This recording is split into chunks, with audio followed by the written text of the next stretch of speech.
الله أكبر الله أكبر الله أكبر أشهد أن لا إله إلا الله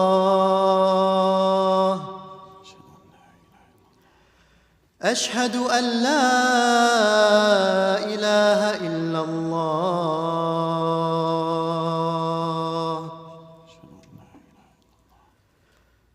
أشهد أن محمدًا رسول الله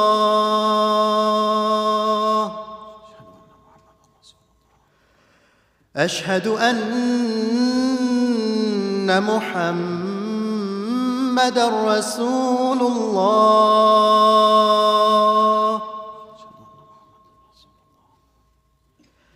حي على الصلاة حي على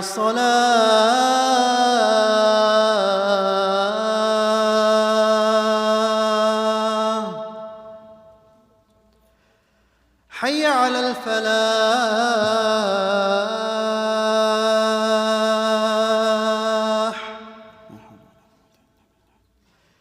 حي على الفلاح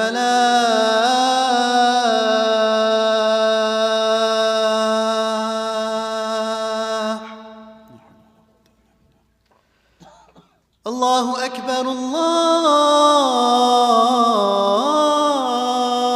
الله أكبر لا إله إلا الله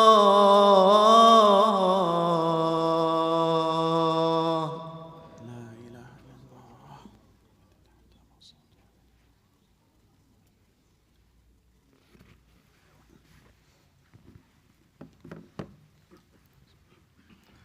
بسم الله الرحمن الرحيم.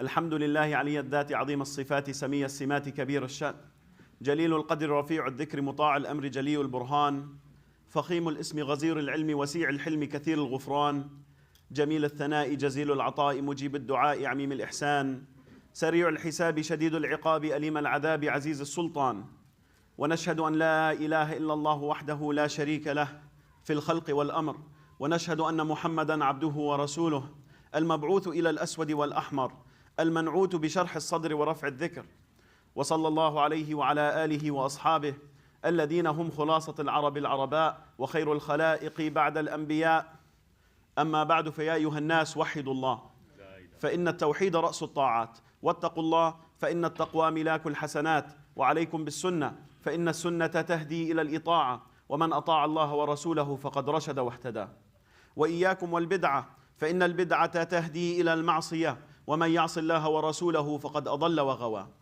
وعليكم بالإحسان فإن الله يحب المحسنين وادعوه فإنه مجيب الداعين واستغفروه يمددكم بأموال وبنين أعوذ بالله من الشيطان الرجيم إن الذين قالوا ربنا الله ثم استقاموا فلا خوف عليهم ولا هم يحزنون صدق الله العظيم. Eid Mubarak, everybody. Alhamdulillah. May Allah subhanahu wa ta'ala accept all we've done in this blessed month of Ramadan. May Allah subhanahu wa ta'ala make us from those who are forgiven. May Allah subhanahu wa ta'ala allow us to be those who are saved from the hellfire and earned our Jannah this Ramadan. Ameen. Month of Ramadan is a beautiful month, right? The month of Ramadan shows us that we have the potential to be better. It shows us that those times where we made excuses and told ourselves, I don't have time, that it was just us saying that to ourselves, but it wasn't the reality. When we said we couldn't be at the masjid every single day, it was just us saying it, but it wasn't the reality. It shows us that we do have the potential to be better and do better. May Allah subhanahu wa ta'ala make us better.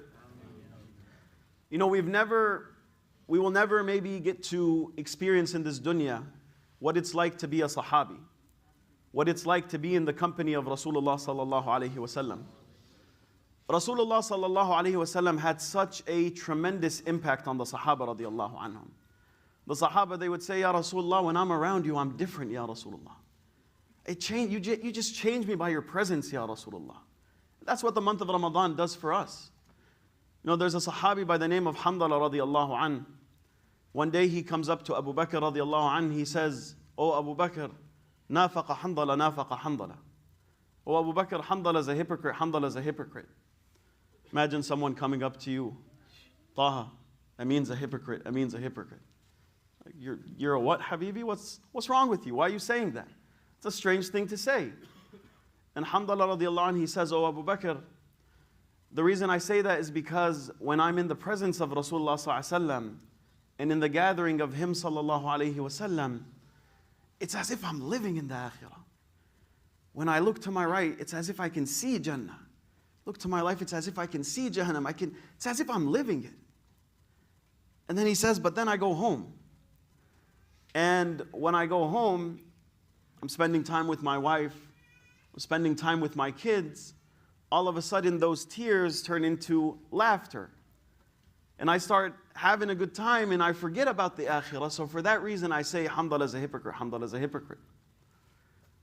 Abu Bakr radiallahu anh, he says, "Man, me too. The same thing happens with me. Maybe I'm a hypocrite." Imagine Siddiq wa hadhi al-ummah, Abu Bakr radiallahu anh, questioning his sincerity. What about you and I? He says, "Let's go ask the Prophet sallallahu alaihi wasallam." They go to Rasulullah sallallahu alaihi wasallam, and Hamdala once again, he goes to the Prophet sallallahu alaihi wasallam. He says, "Nafaqa Hamdala, nafaqa Hamdala." Prophet sallallahu alaihi wasallam says, "Habibi, calm down, explain. What's going on?" And Hamdala explains to the Prophet sallallahu alaihi wasallam. And the Prophet ﷺ, he says, "If you were to be the way you are in my gatherings at all times, لَصَافَحَتْكُمُ الْمَلَائِكَةِ." The angels would come to you in the middle of the street and say, "Assalamu alaikum, how you doing, man?" Right? And then the Prophet ﷺ says, "Bal sa'atan sa'a." Sometimes you're going to be like this, sometimes you're going to be like that. Sometimes you're going to be praying a Isha Salah where you're in tears, unable to control yourself because of how connected you are. And sometimes you're going to pray Asr Salah, and you're going to get up and you're going to say, "What did I read in the first and second rak'ah?" That doesn't make you a hypocrite, it makes you a human being. Al-imanu yazidu wa yanqus, as the Prophet ﷺ said, that sometimes you have moments where you feel like your iman is here, but sometimes you feel like your iman is here. And may Allah subhanahu wa ta'ala always grant us strong iman, but it doesn't make us a hypocrite, it makes us human beings. The month of Ramadan changes us as well, and it makes us different. We read more Quran in the month of Ramadan than we do outside of the month of Ramadan. We're at the masjid every single night, praying qiyam, fasting every single day. Holding back from things that displease Allah subhanahu wa ta'ala, sacrificing our dunya for the akhirah. Ramadan makes us different. It shows us that we have the potential to be better. And when we lose the month of Ramadan and the month of Ramadan passes, there's a pain there. There's a sadness there. That I don't know if Allah subhanahu wa ta'ala is going to grant me another Ramadan. May Allah subhanahu wa ta'ala grant us many Ramadans. But there's a pain there. And when the Sahaba radiallahu anhum lost the Prophet sallallahu alaihi wasallam, it was the most difficult thing they've ever had to go through. It was the most difficult thing. Abu Bakr radiallahu anhu, when the Prophet sallallahu alaihi wasallam passed away, he was outside of the city of Medina. He leaves the city of Medina, and when he comes back, he recognizes the streets of Medina. He recognizes the structures, he recognizes the people, but the city would never ever be the same. He walks inside the city of Medina and he sees people in tears, people crying left and right. And somebody comes to Abu Bakr radiallahu anhu and informs him, the Prophet ﷺ has passed away, the Prophet ﷺ has passed away. Imagine knowing somebody for over 50 years, the closest person to you, and somebody just walks up to you that maybe you barely even know, and they inform you of that. Abu Bakr radiallahu anhu, he proceeds to go to the house of his daughter Aisha radiallahu anha, the house of his Prophet, his messenger, Rasulullah sallallahu alaihi wasallam. He goes and he sees the Prophet ﷺ is laying and there is a cloth covering him. And he uncovers the cover off the face of Rasulullah sallallahu alaihi wasallam. And he says, "Bi abi wa ummi ya Rasulullah." That I would give my father and my mother to have you back here, Rasulullah. And he says, "Tibta hayyan wa tibta mayta." He says, "Ya Rasulullah, you're beautiful in death, just like you were beautiful in life, Ya Rasulullah." Imagine how difficult that moment must have been for Abu Bakr radiallahu anhu. He covers the face of Rasulullah sallallahu alayhi wasallam and he heads towards the masjid. And in the masjid he sees people sitting across the walls in tears. Umar radiallahu anhu saying that the Prophet sallallahu alayhi wasallam has not passed away. Whoever says the Prophet ﷺ has passed away, I will make them pass away. Whoever says the Prophet ﷺ has died, I will make them die. The Prophet ﷺ has not passed away. He didn't accept it at the time. He didn't believe it. And Abu Bakr radiallahu anh, he says, Umar, sit down. And Umar radiallahu anh, he says, when Abu Bakr radiallahu anh told me to sit down, it hit me that this was true, it was a reality. And Umar radiallahu anh, he says, I cried and I wept like a child cries. Abu Bakr radiallahu anh, he proceeds to the minbar of his Prophet, of his Messenger, Rasulullah sallallahu alayhi wasallam. And he says two things to the ummah to put things into perspective for everybody. He recites a verse that the Sahaba radiallahu anhum have heard before, that they've recited themselves, that they know. But it was as if it was the first time they've heard it. And Abu Bakr radiallahu anhu, he says, وَمَا مُحَمَّدٌ إِلَّا رَسُولٌ قَدْ خَلَتْ مِنْ قَبْلِهِ الرُّسُلُ أَفَإِن مَّاتَ أَوْ قُتِلَ انقَلَبْتُمْ عَلَىٰ أَعْقَابِكُمْ وَمَنْ يَنْقَلِبْ عَلَىٰ عَقِبَيْهِ فَلَنْ يَضُرَّ اللَّهَ شَيْئًا وَسَيَجْزِي اللَّهُ الشَّاكِرِينَ. That Muhammad sallallahu alayhi wasallam, although he was Rasulullah, Habibullah, the best of humanity, the best of mankind, the best of creation, he was the Prophet of Allah. And we don't worship the Prophet of Allah, we worship Allah subhanahu wa ta'ala. If he passes away, are you just going to turn back on your heels? Are you going to do a 180 and leave everything that you've believed in for these past years? Leave everything you've gained, leave all that growth, leave your connection with Allah, turn your back on Allah? And whoever does that, then know that you are not harming Allah subhanahu wa ta'ala in the slightest bit. You are only harming yourself because Allah subhanahu wa ta'ala does not need us, rather we need Allah. And Allah subhanahu wa ta'ala will reward those who stay committed, those who remain grateful, those who stay the course. And then Abu Bakr radiallahu anhu, he says, من كان يعبد محمدا فإن محمدا قد مات ومن كان يعبد الله فإن الله حيا لا يموت. That whoever worshipped Muhammad sallallahu alayhi wasallam, know that he sallallahu alayhi wasallam has passed. Just like human beings pass. He was the best of mankind, but he was from mankind. But whoever worships Allah and has worshipped Allah, فَإِنَّ اللَّهَ حَيًّا لَا يَمُوتُ. Allah subhanahu wa ta'ala is eternal. And every single thing in this universe will cease to exist, but Allah subhanahu wa ta'ala will never cease to exist. كُلُّ مَنْ عَلَيْهَا فَانٍ وَيَبْقَى وَجْهُ رَبِّكَ ذُو الْجَلَالِ وَالْإِكْرَامِ. Every single thing will cease to exist, but Allah subhanahu wa ta'ala will remain. And Abu Bakr radiallahu anhu, he's putting things into perspective for the ummah, that our journey does not end here. It doesn't end for us here. We will continue to move forward with the teachings of Rasulullah sallallahu alayhi wasallam, with the teachings of the deen. We will continue to bring Islam to the corners of the world. We will continue to live a life pleasing of Allah subhanahu wa ta'ala. We will continue to do our best. Our journey does not stop here. And our teachers would always mention to us, Man kana ya'budu Ramadan. It's Eid, y'all. Ramadan has passed. But whoever worshipped Allah, the Allah that you cry to in Ramadan is the same Allah that you cry to outside of the month of Ramadan. The Allah that you raise your hands and make dua for in Ramadan is the same Allah outside of Ramadan. The Allah that you pray to, that you read Quran for, that you live a life upright and trying to please is the same Allah outside of the month of Ramadan. And the message to us is that our journey does not stop here. We continue on. We continue to move forward. And it's not that we expect ourselves to be outside of the month of Ramadan the same way we expect ourselves to be in the month of Ramadan. No, that's not sustainable. We understand. That's not reality. As the Prophet ﷺ said to Hamdallah radiallahu anhu, sa'atan sa'a. Sometimes you're going to be like this, sometimes you're going to be like this. But what we will never go back to being is the same exact person we were before the month of Ramadan or lesser than that. We will be outside of the month of Ramadan better people than we were before the month of Ramadan. And so if before the month of Ramadan I was operating at a 25, and I'm just using numbers for us to kind of measure, if outside of the month of Ramadan before I started I was a 25, and I find myself in the month of Ramadan operating as a 100 or as a 90, I know I'm not going to be that 90, 100 every single day of the year. I might be a 70, might be a 60, might be a 40, might be a 30, might be a 26. The increase might only be 1. But what I will never do is going back to being the same exact person or less than that past the month of Ramadan.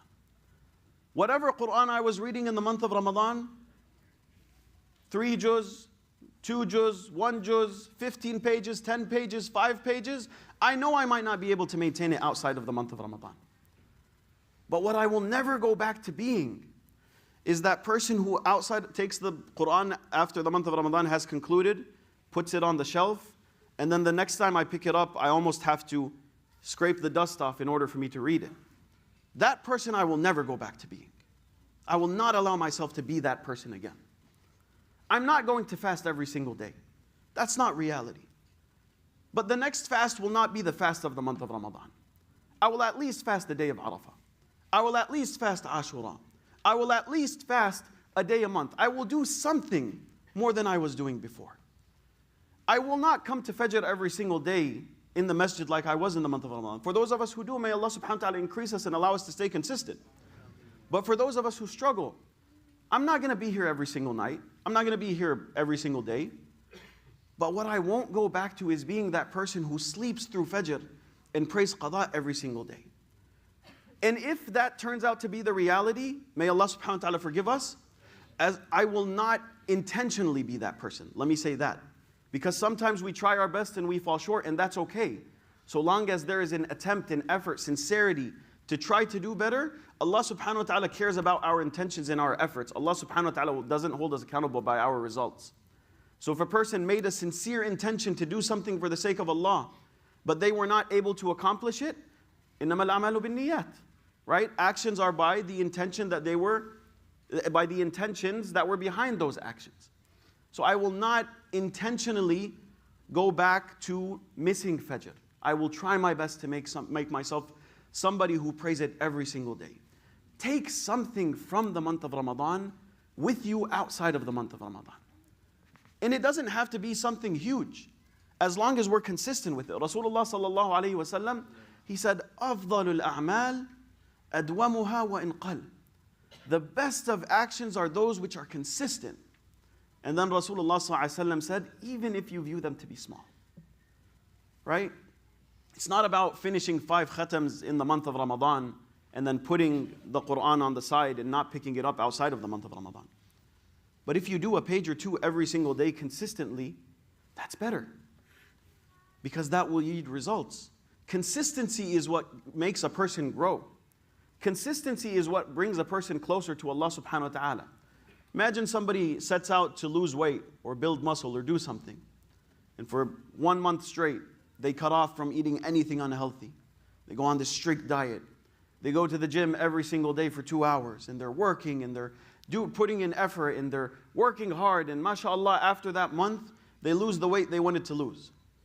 But once they lose all that weight, khalas, diet's over. Welcome fried chicken, welcome mensaf, welcome maqluba, everything come back, mashallah, right? And they stop going to the gym. What was the fa'idah? What was the benefit? Yeah, you might have got to where you wanted to go, but that's not the intention. That's not what we're trying to do. We're trying to come closer to Allah subhanahu wa ta'ala. Not come closer to Allah subhanahu wa ta'ala, then go further away. And so it's all about consistency. One of the Sahaba radiallahu anhu, he comes to Rasulullah sallallahu alayhi wa sallam. He says, Ya Rasulullah, give me a piece of advice that after you give it to me, I don't have to ask anybody for anything ever. I don't have to ask for advice after this advice. Rasulullah sallallahu alayhi wa sallam says, قُلْ آمَنْتُ بِاللَّهِ ثُمَّ اسْتَقِمْ. Say, I believe in Allah, and then remain firm on that belief. Live a life that reflects that belief, right? Don't waver. It's about istiqamah, right? Every single day in salah, what do we ask Allah subhanahu wa ta'ala? Ihdina as-sirat al-mustaqim. Grant us the straight path, Ya Allah. Istiqamah, Abu Bakr radiallahu anhu, he says, you know, in the verse that we recited at the beginning of the khutbah, إِنَّ الَّذِينَ قَالُوا رَبُّنَا ثُمَّ اسْتَقَامُوا. When Abu Bakr radiallahu anhu defined istiqamah, he said, istiqamah is to have istiqamah ala tawheed, to remain firm on your commitment to tawheed. Umar radiallahu anhu, he said istiqamah is to do good deeds and to stay committed to that, stay on that straight path and not waver right and left like a fox does, right? But to stay straight, to stay committed.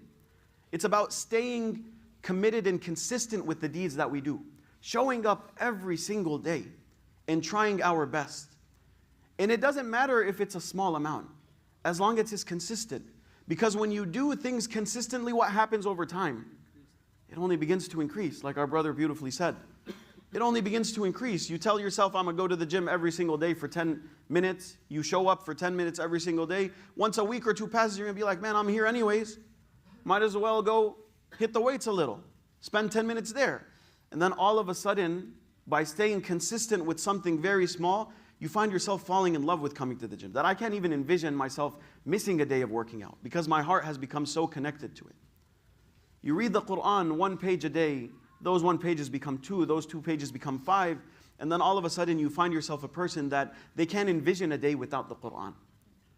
Start somewhere, but stay consistent with it. أفضل الأعمال أدومها وإن قل. This month of Ramadan changed us. It transformed us. It showed us that we had the potential to do better, and we did good, and we're going to speak about that in a moment. But what we want to do is to take parts of the month of Ramadan outside of the month of Ramadan with us. We want to be people who celebrate the day of Eid for the good we've done in Ramadan, but also who celebrate on the day of judgment because of how good we lived our lives. Right? May Allah subhanahu wa ta'ala accept all we've done this Ramadan. May Allah subhanahu wa ta'ala allow us to take parts of this Ramadan outside of Ramadan with us. May Allah subhanahu wa ta'ala make us from those who are consistent. May Allah subhanahu wa ta'ala strengthen our relationship with Him with every day that passes. Ameen ya Rabbil Alameen. أقول قولي هذا واستغفر الله لي ولكم ولسائر المسلمين فاستغفروه إنه هو الغفور الرحيم.